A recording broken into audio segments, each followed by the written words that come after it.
In a world seemingly filled with junk food, some travel satisfies like a nutritious meal.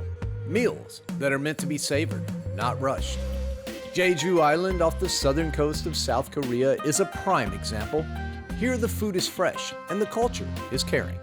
Artistic heritage is not pushed aside, it's celebrated. Visitors and islanders alike are treated with respect in a symbiotic relationship that warms the heart. No, Jeju is not some over-touristed, bucket-listed, gotta-get-my-selfie destination. It's worthy of a deep dive, and it's for real travelers who want authentic cultural experiences.